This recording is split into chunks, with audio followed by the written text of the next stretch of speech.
Chris Killam, the medicine hunter. He's traveled all over the world, and he does something called the Five Tibetans every day. And Chris promises us, we'll find out if it's true or not in a few decades, that if we do the Five Tibetans every morning, we'll be able to gain a decade more of life. These tests, these little rites will take us about a minute each, and there are 5 of them, so I'm only asking for 5 minutes a day. And walk us through what these are and why this is so valuable. Okay, these are 5 exercises, each done a maximum of 21 repetitions. You build up to that at a pace that's comfortable for you.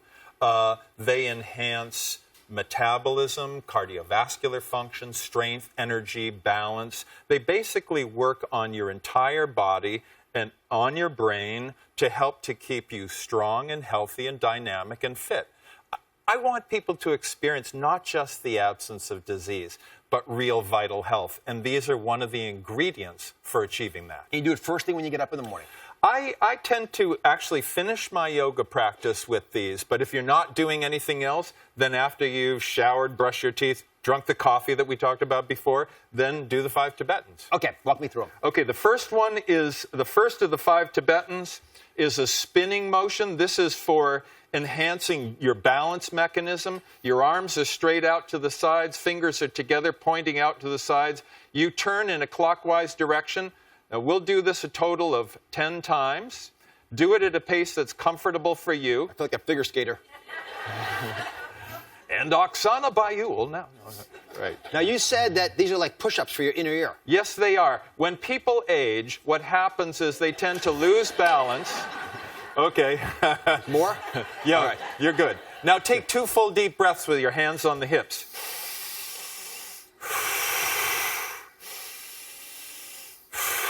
When we age, we lose balance. When we lose balance, we fall down. We fall down, we break bones. We break bones, we lose mobility. It's like a DirecTV commercial. Right. Bad so stuff's by now. Okay, the second of the 5 Tibetans, you start out lying on your back on the ground. Palms are flat by your sides, fingers pointing forward. As you inhale, you bring your legs up just enough to keep your back flat on the ground. Tuck your chin tightly into your chest. Exhale down. Again, inhaling up. Tuck your chin in tightly. Exhale down. This is great. Now You're doing this very well.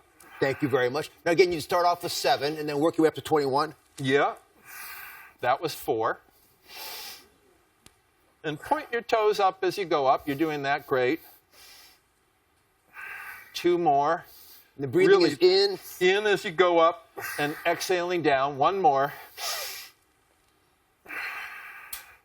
Beautiful. Come up for 2 deep breaths with your hands on your hips. That's good for stimulating overall spinal nerve stimulation. Enhances digestion, strengthens your abdomen, very good for your lower back. And this tension in the neck is good for strengthening the function of your thyroid gland, which is the master gland of metabolism. Now come on down onto your knees, up on the balls of your feet. Put your hands right below your butt so you have some, like right down here, so you have some support. I mean, the location of your butt may vary, I don't know.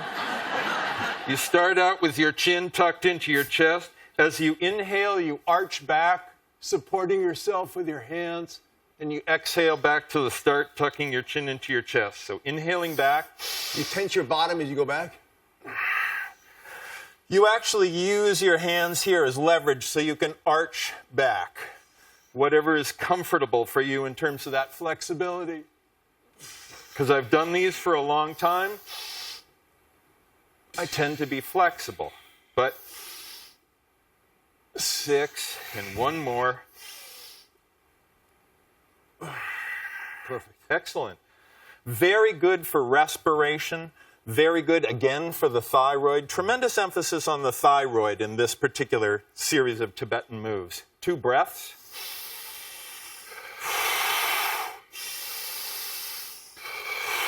Feel any different, by the way? Lightheaded from spinning. Excellent. And the breathing.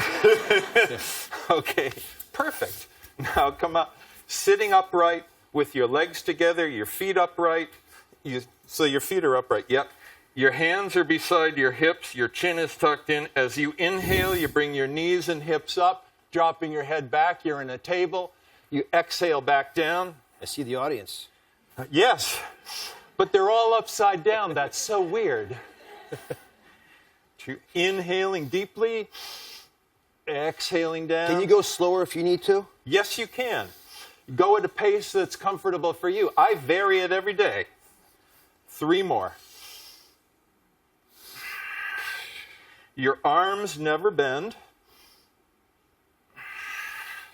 This does give you a head rush. Better than going upside down. And it's a funny way to look at the audience. It is. Yes. It is. And then back up for 2 deep breaths.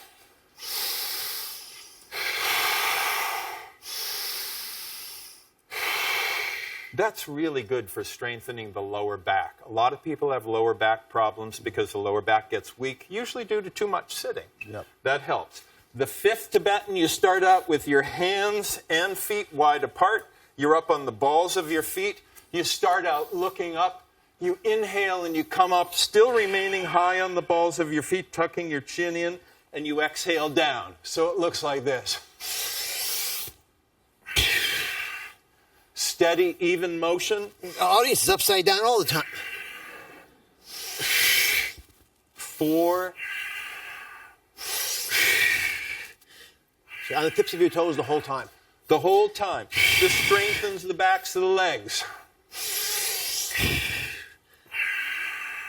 I can tell you, if you can do this every day, Yeah. I can see why You deserve to live 10 years You deserve to live longer. 10 years longer. 2 more deep breaths. Very nicely done. Thank you, sir. Remember, 5 minutes every day. I'll meet you at the end of 10 more years of life. Right up.